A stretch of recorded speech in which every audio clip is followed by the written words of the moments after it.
for you and for others. Because we all know that drivers deliver everything that we touch and see, and there's not a single person in this country who does not benefit from the work that drivers do every single day.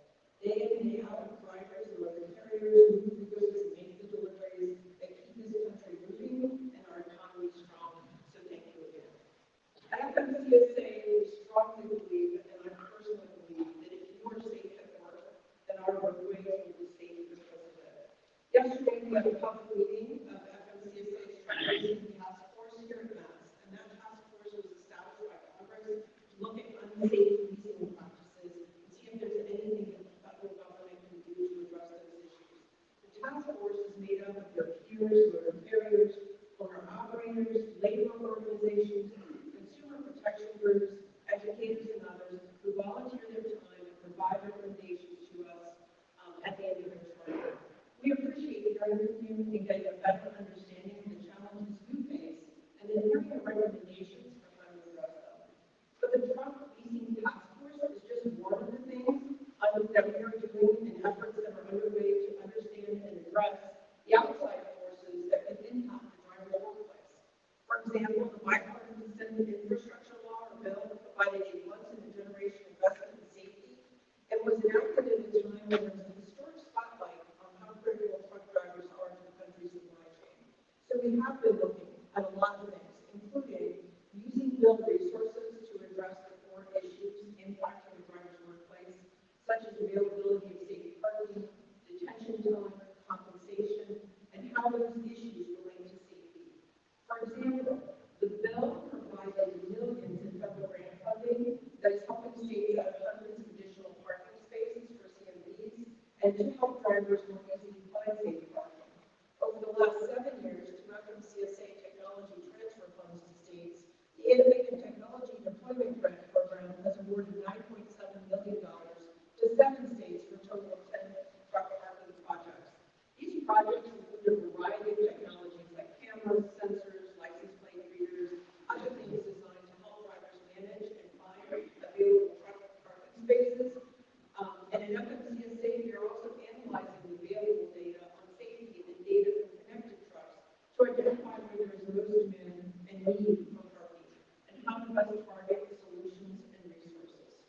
We know that truck parking remains an overall quality of life issue for drivers to help ease and eventually eliminate the challenge. We have also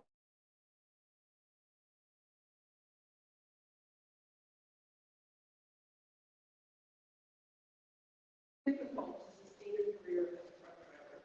And I'm also proud, and personally proud, to talk about the great work of the Women of Trucking Advisory Board, another effort made possible by Bill. This work helps us understand the challenges that women face becoming a driver and also in this industry, and how we can help get more women into this industry. The work recently wrapped up. It's a 12-month study, prepared a report. That report will be published on our website, and then after that, we will prepare looking at those recommendations, trying to figure out what we can do to address those recommendations, and then providing a report to Congress, letting Congress know what we will be doing. Yesterday, we also hosted a session to provide an update on FMCSA's new registration system, as Tom talked about, and our fraud prevention efforts. We are developing a new registration system to improve the transparency, efficiency, and user experience for the agency's registration systems and to reduce fraud in the registration process. I hope that you are making plans. I talked to Ken Riddle yesterday, who is leading these efforts, to join our next stakeholder day in May. So those stakeholder days are where we bring in people who are going to be using those systems and have them user test those systems and kind of validate whether what we are doing is doing what we think it should be doing. So you have an opportunity to come and engage with those systems in real time to look at how the programming is being developed. And I do strongly encourage you to look for that notice, to participate in those sessions, because that will help us know whether the work that we are doing is what you need it to do. I want to quickly just touch on a couple of priorities before turning it back to Tom. What we are working on, we are always working to understand prevention. If we can understand prevention, then we have the ability to understand how and why crashes happen. happen and to prevent them from happening. We're looking at root causes, all of the things that I'm talking about, driver compensation, driver policing, are helping us understand why crashes happen. We also are undertaking a large truck crash causal factor study, and that will ultimately help us have a more granular understanding of the factors that can lead.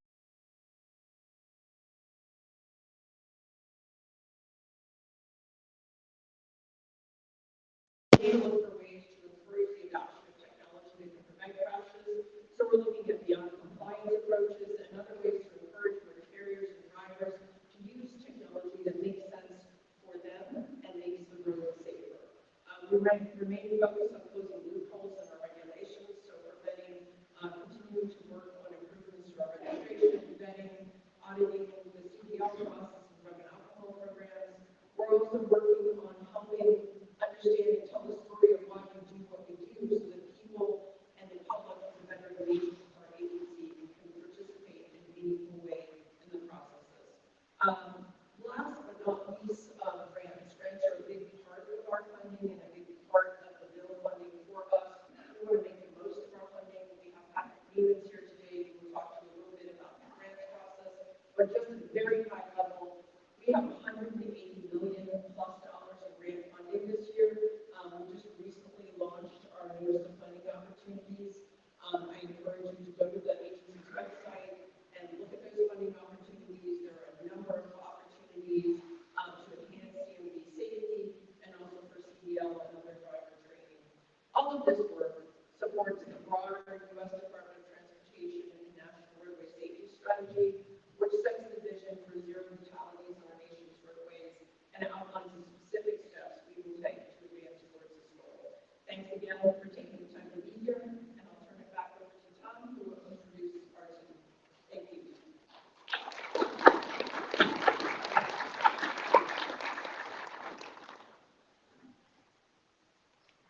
Thank you, Sue. And again, if you were at the session yesterday, and one of the points that Sue talked about was the unique nature of this bipartisan infrastructure law, which was passed by Congress 2 years ago, or if you prefer the term IDIA, the acronym for the bill. What's unique about that bill was, as Sue said, it provided new funding for new initiatives. So obviously our mission is preventing large truck and bus crashes on U.S. highways. What Congress told us in this bill was stretch a little further here and start focusing on some of these other issues in the industry, detention time, take a look and study compensation methods by way of an independent transportation research board, set up this truck leasing task force, study that issue. So to Congress's credit and in support of all the important work that you all do as professional drivers in the industry, see if we could educate and maybe solve some of these broader issues that you're facing day to day that make your job so tough. So I appreciate Sue covering all of that. Next up is a rulemaking update by our Associate Administrator for Policy, Larry Meyer. Larry has been at the agency for 35 years. His office is responsible for strategic planning, program evaluation, and then, of course, rulemaking development and issuance. Larry has degrees in physics and mechanical engineering. And I know you've been here several times, Larry, so please welcome Larry to the podium for a little.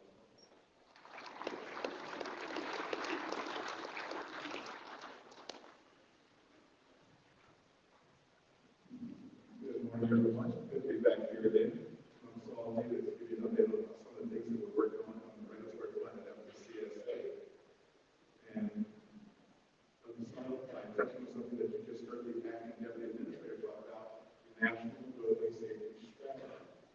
As the Secretary's team came forward, one of the things they did was to look at the roadway fatality numbers over recent years and see the alarming upward trend in those fatality numbers. And not just the overall fatality numbers, but the truck and bus fatality numbers as well. And what the department did was to develop a national roadway safety strategy that we first rolled out in the early part of 2022 to identify the things that service transportation agencies would be focusing on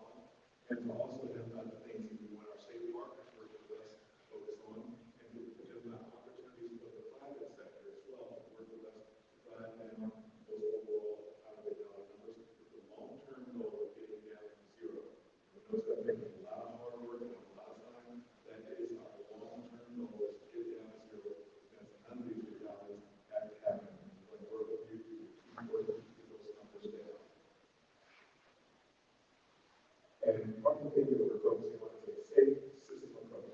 Looking at safer people, what are the things that we can do to get better decisions by all of the roadway users, including the truck bus drivers, the passenger car drivers, the motorcycle riders, the bicycles, all the roadway users.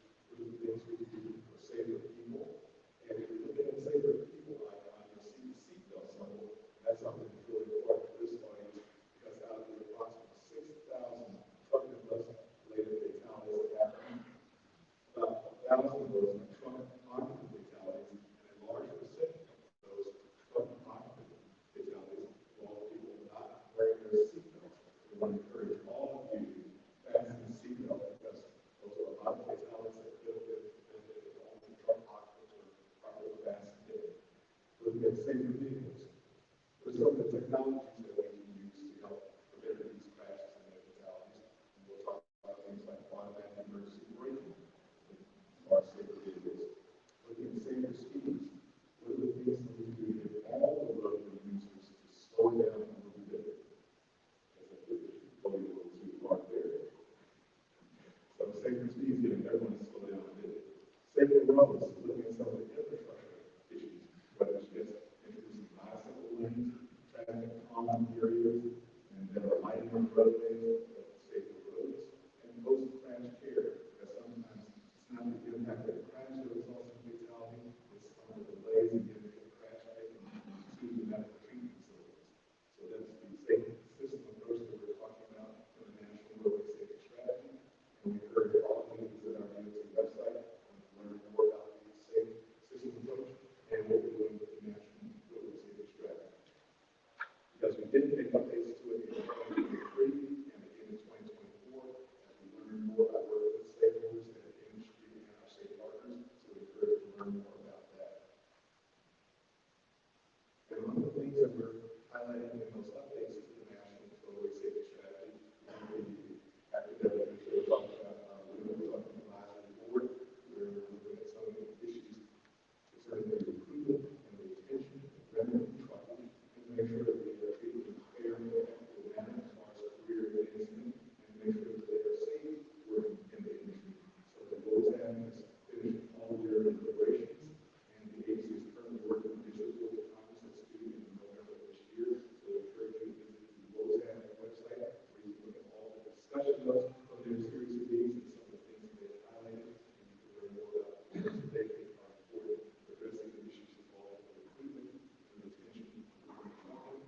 Also, our truck leasing task force just had a meeting yesterday to talk about some of the issues impacting drivers under the leasing purchase agreements for vehicles and things that could be done to help better inform the drivers so that they can make well-informed decisions and not become victims of predatory leasing agreements.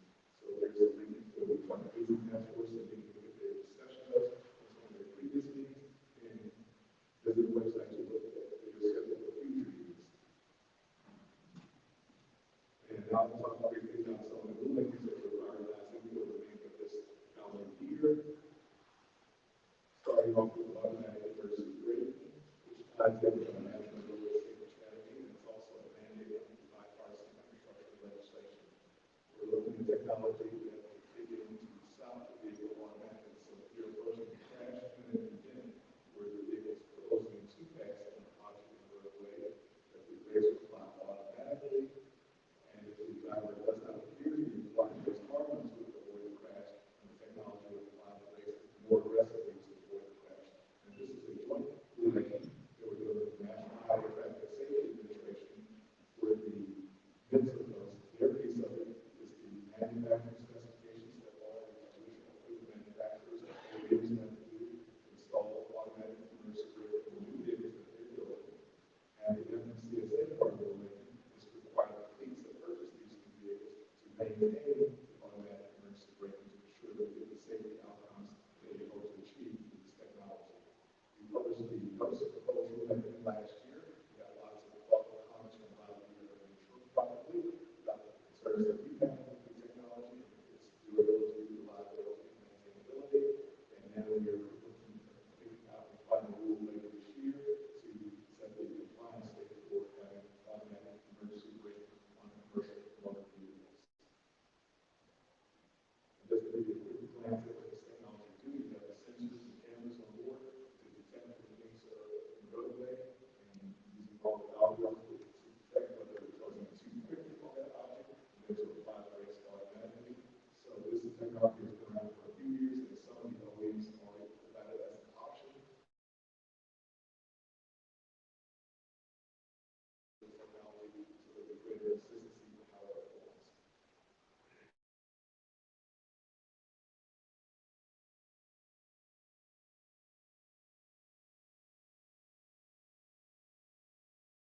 That's where we have some technology over the private sector is called technology that will enable them to take the driver out of the driver's seat under certain scenarios. So making sure that there's safety guardrails in place so that as long as the private sector is developing this technology and they can drive themselves on other roads, up and down the highways at full highway speed, we think it's very important to have some safe oversight to make sure that it's done in a safe and responsible manner. And we published advanced proposal a couple of years ago, where we asked a series of questions to get some feedback from all of you. And then we followed up with a supplement of advanced notice of proposal making, as we were learning more and more about the technology. We wanted to get some additional feedback from you. Now we're at the stage where we have drafted a notice of proposal making. It's under review with the Office of Management Budget and Spending since December. So in the not too distant future, look for this in that notice of proposal making on the street. And we would strongly encourage all of you to look at that very carefully and see whether that addresses any safety concerns that you may have, and give us your feedback of anything that you think we may have left out. And to state that we make the process easier for that, we help us out. And the third thing that I want to highlight today is transparency in broker transactions. This is something where we got a lot of feedback from the Drivers Association, as well as the Small Business and Transportation Coalition. I think we need to update our regulations to provide greater transparency in broker transactions, because as we heard in this year, we believe that some of the brokers are not being forthright in their dealings with you, and they are perhaps taking a little bit more out of the transaction than they should. So this is a ruling where we make it to enroll a notice of proposed rulemaking, address concerns about broker transparency.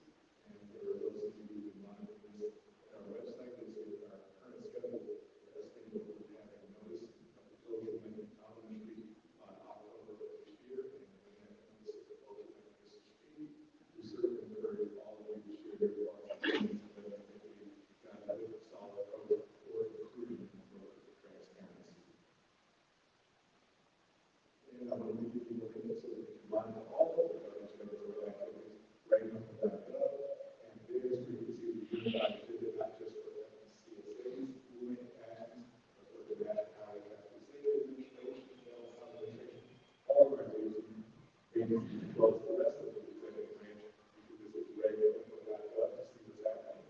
And then you visit that website, you can also drill down to see what's the status of any rulings that we've submitted to the Office of Management and Budget for review. You'll see them there on your website where you can the status of rulings that are review by the Office of Management and Budget.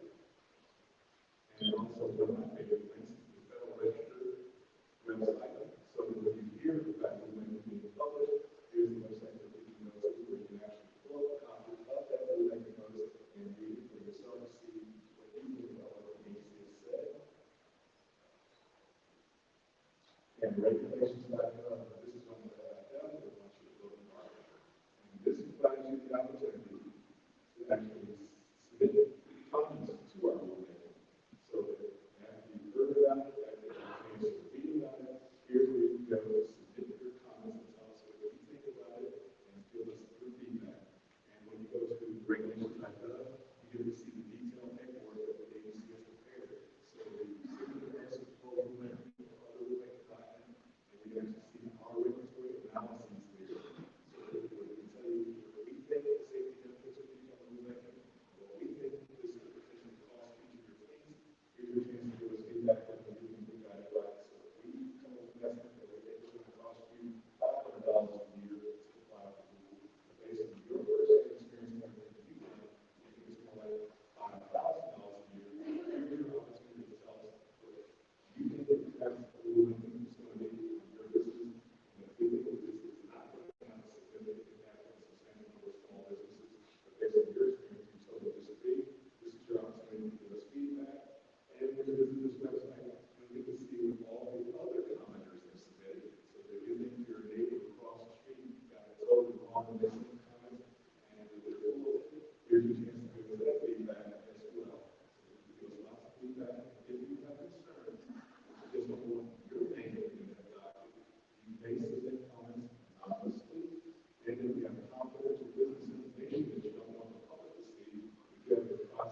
Manager Patrick Means is our Director of Safety Programs at FMCSA. Within his portfolio includes FMCSA grants, you heard Sue reference that, as well as the CDL compliance regulations, entry-level driver training regulations, as a part of that, as well as our state enforcement training program for our state police and divisions of public safety partners at the state level. Patrick has 24 years in the U.S. Department of Transportation with multiple mothers, and he has a PhD in political science and a master's in business administration. Please join me in welcoming Patrick to the podium.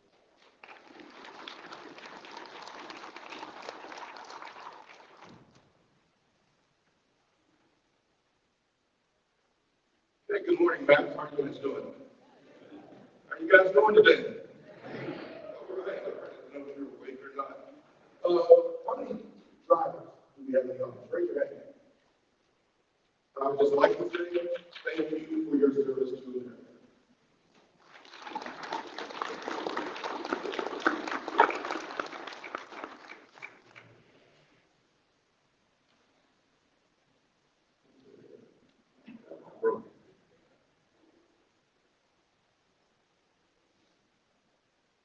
Here we go.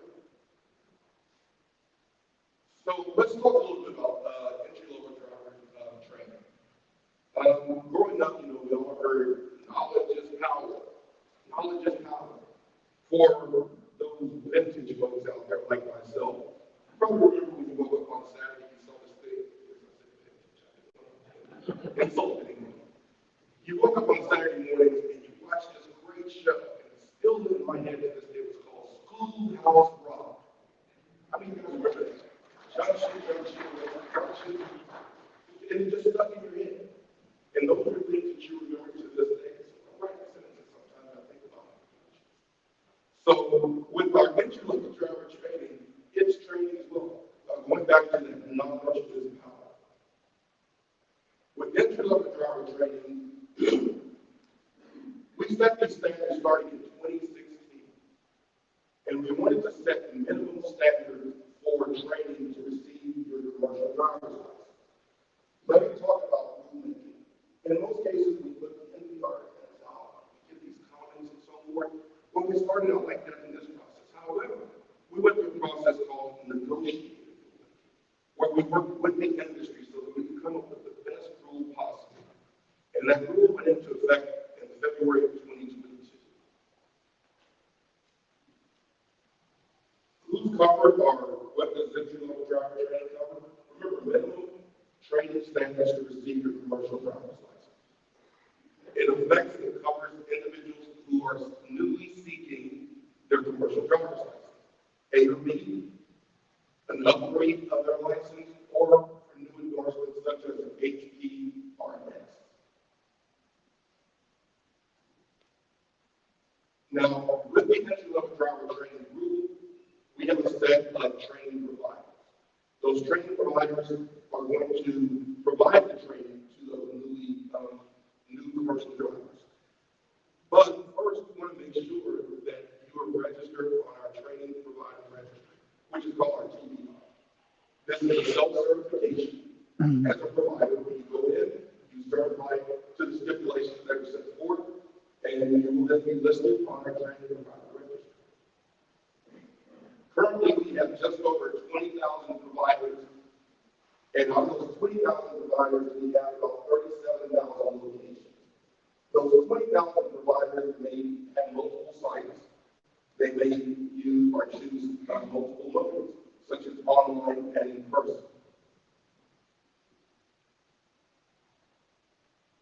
When we put this rule forward, one of the things that we heard was, well, to get a CEO will cost a lot of money. And if I'm a carrier, you're now telling me I'm going to have to send my new folks, and I'm going to have to make sure to get training, and I'm going to have to spend all this money to make that happen. Well, remember we talked about self-certification. So if you are a carrier, you can self-certify your training person within your company to provide the training. And simply register on our training provider registry. And as you see here, the large number of our providers are from the carriers.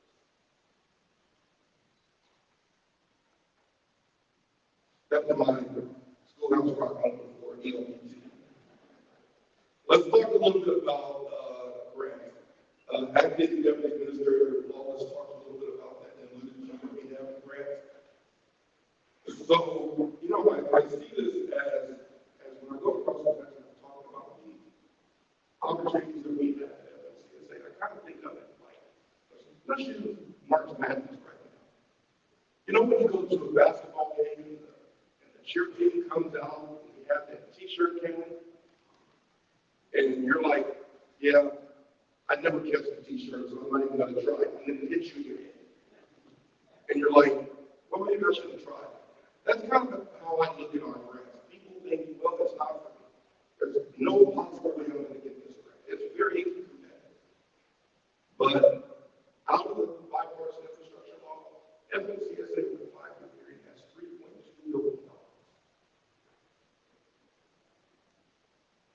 So what we have here is a list of our grants program within the agency. The MICSAP grant is a formula program that we provide funds to our state partners. Those are typically our roughly 12,000 law enforcement officers that assist us with roadside inspections. We then have our high priority grants, commercial motor vehicle, innovative technology deployment, which Larry Shaw does a lot of work in that, that's a lot of research. And then our enforcement training and support grant. That's where we train those law enforcement officers and others that assist us. Then we have a commercial driver's license program implementation grant. And then we have our commercial motor vehicle operator safety training program. I'm not going to spend a lot of time on all of those, but I want to highlight one. The commercial motor vehicle operator safety training program, or we call it CMBOST. Some folks say CMBOST. Whatever it is, it's money. Now, we talked earlier about entry-level driver training, but we look at this particular grant as our sweetener grant. It is our smallest grant, roughly $3 million. Here's where it's a sweetener grant, because it changes the lives. Basically, it pays for you to go to school to get your commercial driver's license. Entities that can apply for this are community colleges, vocational schools, trucking schools, and we set this up for our military members, veterans, their spouse, underserved communities, and our refugee community. This is something that we've had the privilege for Secretary of Religion has gone to at least 3 of our locations and cities to congratulate them on the grant too. So if you're interested or know of someone that's interested, please have them take a look at our grant opportunity. Again, getting hit in the head by the t-shirt because you didn't know the process. Here's the application process. One of the things that I would encourage you to do if you're interested in applying, go to grants.gov and take a walk through the process. Our academic administrator mentioned earlier that we just released our notice of funding opportunities on March 4th. That will lay out all of the requirements that's needed to apply for our grants. Now, I've never applied for a grant. I don't know what it is. I don't know how to do it. If you visit our FLCSA Technical Assistance website, it will lay all of it out. We have videos. We have tutorials. We have examples. So you are not alone in this process. And we will host various webinars. So please make sure you take a look at our website. Well, that's it. Thank you for your time.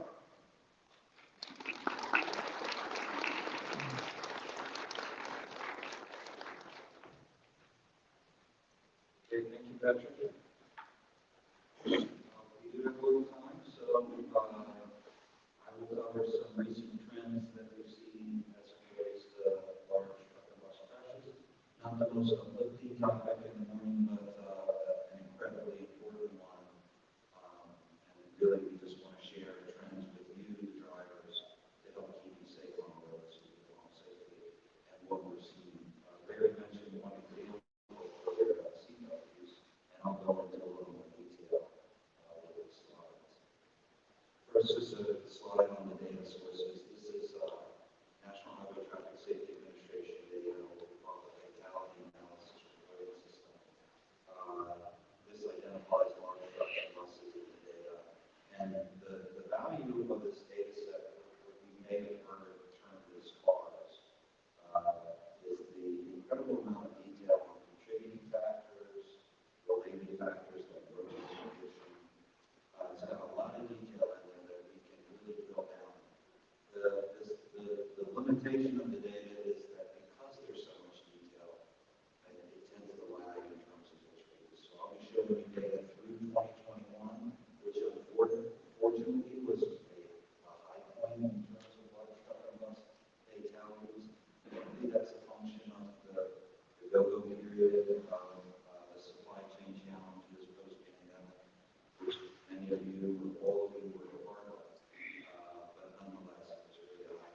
be of no surprise to anybody in the audience.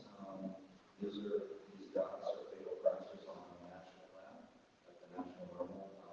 The blue dots are large truck fatal crashes, and the orange dots are bus or motor crashes, and then rarely there's a large truck, any bus involved in any fatal crash. Those are those yellow dots.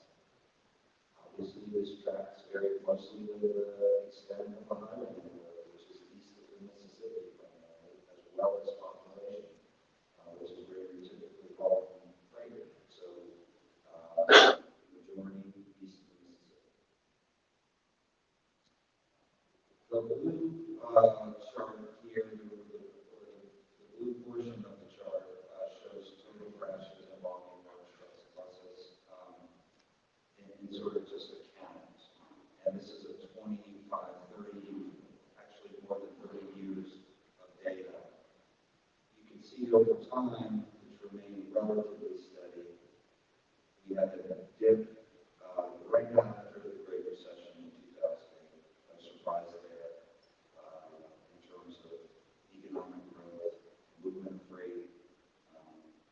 But also 2007 was the introduction of the iPhone. I don't think that's coincidental here, which is after the Great Recession, we saw an uptick in the fatality count involving large trucks and buses, as we did for passenger vehicles across the nation. What's relatively unique is the orange line here. These are large truck and bus fatalities normalized by the amount of vehicle miles traveled. So, it's a relative success story in one respect. If you look back to 1975, it is a downward trend, significant downward trend in highway fatalities involving large trucks and buses. If you look at the rate, what's different is after the Great Recession, you see not only the count go up, but the rate, and that normalizes by how much highway travel there is. That has also normalized since then, which is an alarming trend for us overall in the nation. Not every state has seen this upward trend. There are some success stories in individual states, but the majority of states, if you look at this from the state level, have shown increases. This chart just looks at fatal crash involvement by class of truck. Those are probably small numbers. Hopefully you can see those in the back. I try to highlight those in two areas. I assume most folks in this room are, as professional drivers, are driving class 7, class 8 vehicles, 26,000 miles and above. Those are still, because of the exposure on the roadway, those are still about 70% of all large trucks involved in fatal crashes across the United States. So another alarming trend that we've seen in the last several years, you see it here for the last 5, 2017 to 2021, are class 3 trucks. Those, for example, Ford F-350s, falling in auto trailer. Those are growing significantly, 25% plus in the last 5 years. So just in the 1-year trend, you see it's up 17% at the bottom of the chart in 2020 to 2021. And this is something a lot of states have started. The state police forces or the divisions of public safety have started specific roadside enforcement campaigns targeted at these class 3 trucks, where they're seen extensively. I think of Nevada in particular. They have a very specialized program for class 3 trucks now. So if you do operate class 3 trucks, just be aware of this. This is a concerning trend in the last couple of years. This is the point that Barry made earlier, and I just want to hit this carefully here. These are large truck occupant fatalities since 2005, but I'll focus on the last 5 years. This is 25% plus increase in large truck occupant fatalities. Mostly the drivers, occasionally maybe the passenger in the truck, but mostly it's the driver in the truck. And we've seen this grow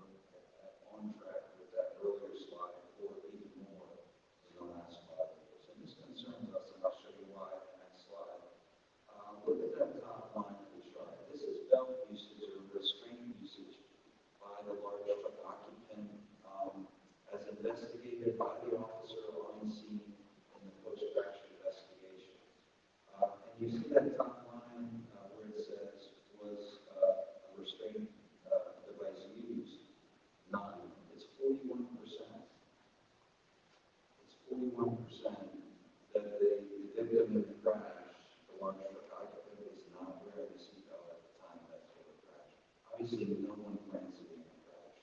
When you leave on your run that day, everybody expects to drive safely, but stuff happens unexpectedly. And that seatbelt can literally save their life. There were another, I highlighted this, there's another 17% of these cases that were investigated by the on-scene officer where they just weren't sure if the belt was being used. They just couldn't tell from the crash reconstruction. So that's potentially 58% of the victims in these fatal crashes involving large trucks and buses were not wearing their restraining device. It's a, you know, I understand the belt sometimes uncomfortable. You're in the truck, you're getting in and out all day. But this, to me, is an easy countermeasure, relatively easy countermeasure to bring it back. Another area I just wanted to highlight for you was traveling through work zones. Large trucks are 10% of the entire vehicle fleet across the United States. Passenger vehicle fleet, more than 9%. Large trucks and buses are involved in 13% of all fatal crashes on the highway system. So a little overrepresented relative to the vehicle fleet. But in work zones, large trucks are involved in 35% of all fatal crashes. Now, this isn't about fault. Listen, I know you're probably careful when you run through the work zone, and there's sometimes law enforcement at the front end of that, where there's automated speed cameras, just asking you to be cognizant and aware when you enter a work zone that the trucks are large trucks are way overrepresented in work zone fatal crashes. Let me just show you on the next slide this top 2 lines. So I mentioned it's not about fault, it's not about who's responsible. You can see the most common reason for a fatal crash in a work zone is the passenger vehicle rear-ending the large truck. It's 40% of the cases we saw in the last slide. The next most frequent reason is a large truck striking a passenger vehicle. Not rear end, but maybe on the side to side. We know those work zones are tight. You know, the lanes change relatively quickly. There are shifts there. Just asking you to be cognizant of this as you enter work zones, what's going on. I know you are careful. I know you're aware of this. This is really reiterating the point that work zones are very dangerous for large trucks. And then here's again, I talked about the value of this data, this FARS data from the National Highway Traffic Safety Administration, because of the details in terms of the contributing factors. And this just reiterates in the last 3 years, the most common contributing factors of large truck and bus fatal crashes. It's speed. Speed kills, and we'll just ask you to watch your speed. This is consistently in the top 3, along with distraction, use of a cell phone while driving. These things are cognitive distractions or they're physical distractions because you're not. The truck driver is on the phone at the time of the fatal crash. Now again, this isn't about fault, but these are contributing factors in the crash. So there are a lot of elements involved in the series of actions that lead to the critical reason for that fatal crash at that time. And as I said, all of these are unexpected when you're on the roadway. Maybe it's the passenger vehicle's fault, but maybe because you were on the cell phone or distracted, you didn't react quickly enough. Just wanted to bring that to your attention. And in complete fairness to you, looking at the top 10 driver-related factors for the passenger vehicle drivers involved in fatal crashes, it's also speed. It's also impairment. Impairment always shows up in the top 3 for passenger vehicle drivers. Obviously, a lot less so for professional truck drivers. But it does happen. It's greater than 0. And then distraction, careless driving, inattention in the case of the passenger vehicle. So bring these things to your attention just as reminders. Be careful in work zones. Please wear your seatbelt. It's a easy way to avoid being involved in a fatal crash. And the driver class vehicle recognize that this is a growing area for us, and watch your speed, please. We do care about all of you. We want you to get home every night. We know how tough your jobs are. We just want you not to get sick. So thanks for your time. And I think we have a few minutes. We can take some questions and just get over to the mic there. Or is there a mic in the back for the audience?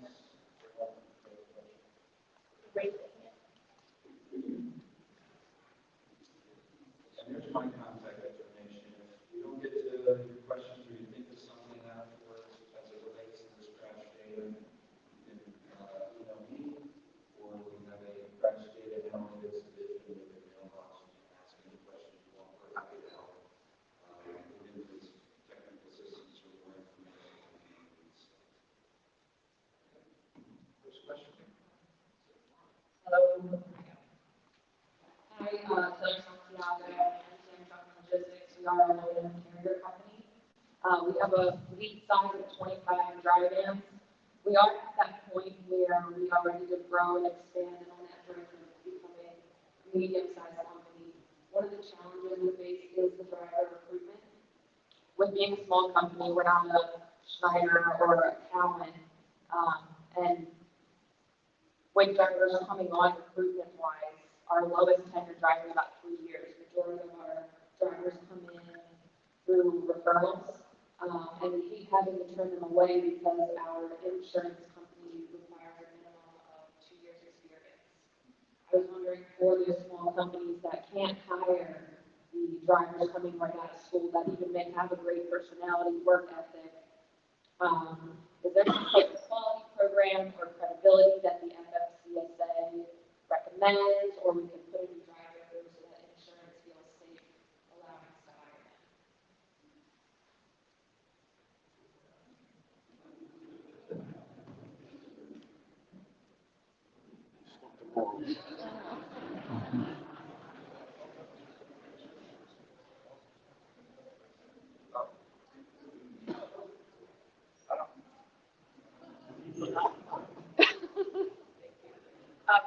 Thanks for that question. So we have talked to companies that are participating in our MS-21 program about what they do to make the insurance company feel that they can use those drivers. So even less experienced drivers, it doesn't even meet the minimum requirements. So they invest a lot in technology. So in every opportunity that they can to show the insurance company that they're going above and beyond what the federal regulations require. So to the extent that you can show them that you have above and beyond training for those drivers, that you have a mentorship program for those drivers, that you are using technology that can assist those drivers who may be less experienced in getting the skills that they need to become drivers.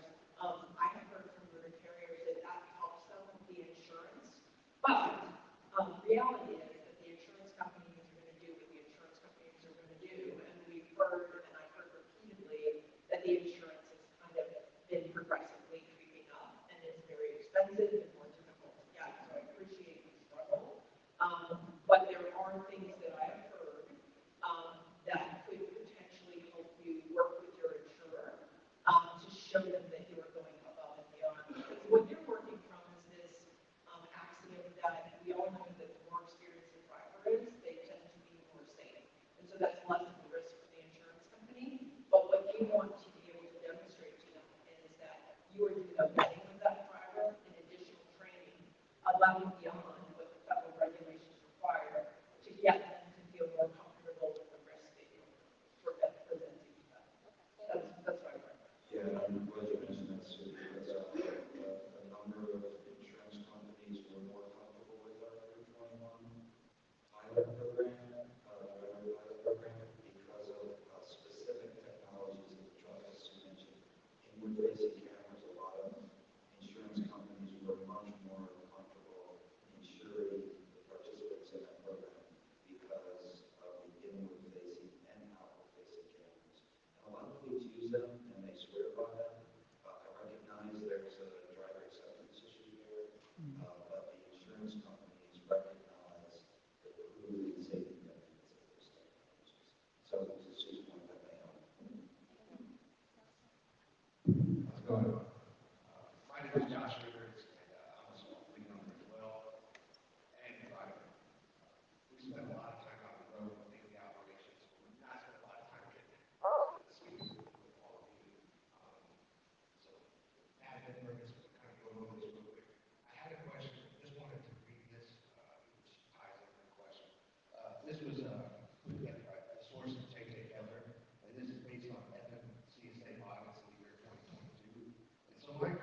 does FMCSA look at that? And what are they doing to ramp up that enforcement?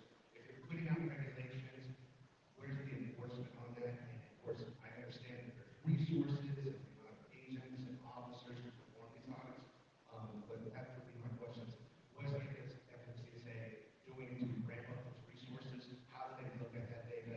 And how does that tie into keeping roadways safe, et cetera, et cetera? Of course, my question would go on, but I just wanted to stop there.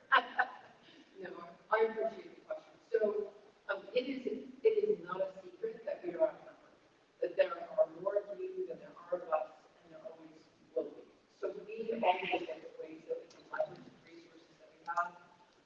One thing that has happened with the bill funding is we have received additional resources to hire investigators. So we are hiring additional investigators to be able to have contact with more motor carriers, more drivers. But we are also looking at other opportunities that we have to target who we're looking at more effectively. So if you look at our website, you'll see that we have proposed updating the SMS methodology so that we are, if you have data that's showing that there is really no need for us to come and look at you, that we are not going to look at you. We are updating our information system, so our roadside inspection system, to better understand which trucks we should be looking at, which drivers we should inspect. I don't think there's ever going to come a day where there will be a one-for-one inspection or investigation of every single motor carrier or driver. So what we have to do is figure out who are the companies that present the most crash risk and target those companies for investigation. We are also looking at, it has a safety fitness determination rule that is old, and we know it, and it's on our list of things that we are going to update.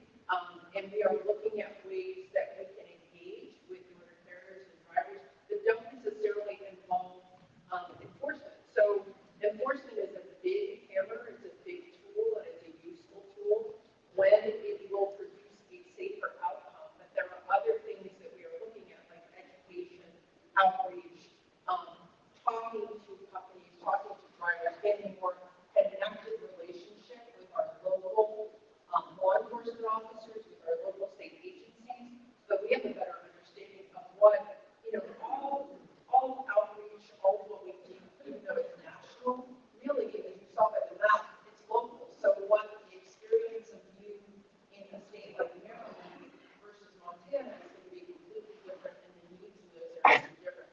So there's not one thing that we're doing, but there's a lot of things that we're doing. And enforcement is one of those tools, and where appropriate, we will use that tool, but we're also looking at other opportunities to expand our reach and our depth and our connection to motor carriers and drivers. And I apologize, we have probably time for one more question, because we have to be out of the room as well, but this gentleman here has already raised his hand. Yeah, James Schultz, the owner. You guys mentioned as a comment, you're looking at 0 deaths. That's practically impossible. And you can't regulate that. The only way you're going to have 0 deaths is to have on the move. So I think that's a bad way to look at that. It's minimizing would be better. And I think we should be looking at that. The one thing that's coming up, and I know it's been talked about, is speed regulators, delimiters coming up. And a couple comments on that. The speed limits are the responsibilities of the state, not the federal government. So even when we had the 55 speed limit back in the 70s,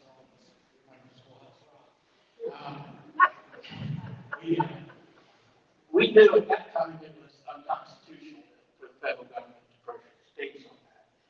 And speed delimiters get no economic bearing on our industry.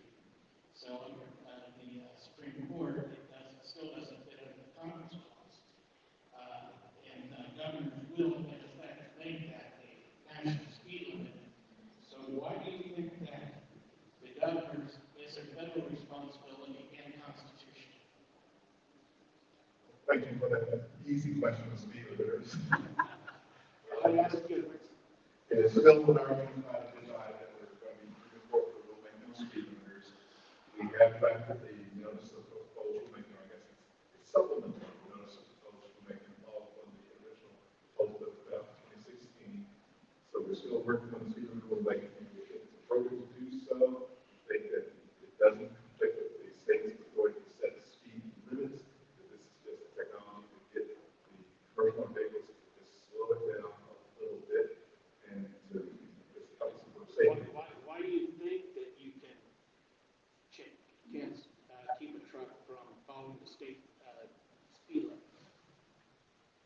there's no requirement for the On a state. federal level.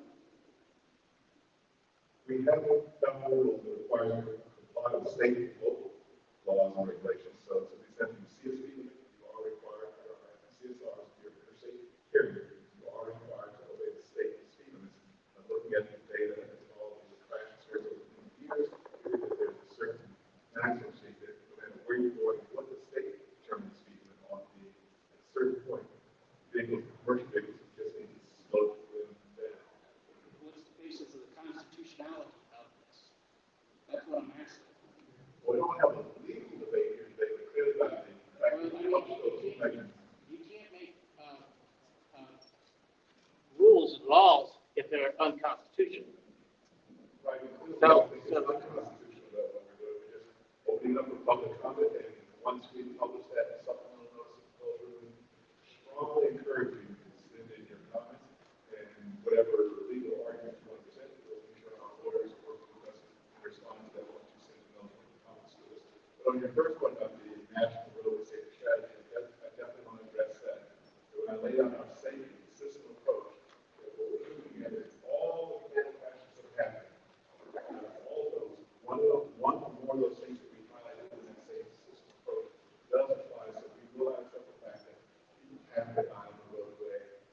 That's not what we're accepting. We're saying long term, we are going to keep pushing towards zero because each and every one of those fatalities could have been prevented, whether it's fastening the seatbelt, slowing down, people not driving while they're distracted.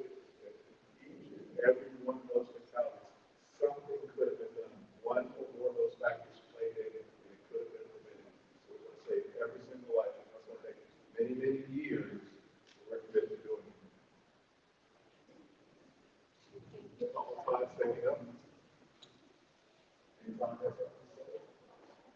Here. Thank you. Actually, because I know we're out of time, so I'll be really, really brief. From my awareness of the way insurance works, they make claims based on crashes and lawsuits and all kinds of other really not smelly stuff. Having said that, they make their analysis looking at real data. And they know, and I know the agency knows that experienced drivers are far safer, far less likely to crash. So from a public positive perspective, it may only be our joint goal to find a way to reduce turnover among the driving population. When you're always consistently putting new people behind the wheel, no matter what good the training may be, and right now, I suspect there's a lot of it that's not very good, but they don't know what they don't know, and they can have accidents, get in bad situations. But what I did here a second ago is a substitute for actual safety data was putting supposed safety technologies on vehicles that can create the illusion that we take safety seriously when maybe the crash data doesn't support that at all. So I guess my question is, before we recommend or quasi-recommend or imply that this stuff will somehow make us look safer, why don't we actually look at real data about where this technology is used, and is there any real improvement in highway safety? And that's all the stuff. That's all the stuff. I mean, the discussions going on now about automatic brakes and things like that. Well, I know there are carriers out there that have this stuff on their equipment. Does it work? Yes, it does work. We have actual data, and you will see a report later this year that shows upwards of 40% reduction vehicle fleets that install automatic emergency braking technology on their trucks. It's been, Todd, I appreciate it, but I do not disagree with you. Actual data is a foundation of the rulemakings that we publish. And I work very closely, my team works very closely with Larry in regulatory development. And, you know, the Office of Management and Budget is very particular when we send over proposals to them, and they critique and look very closely at the data and analysis used to support those rulemakings, because cost-benefit analysis and a net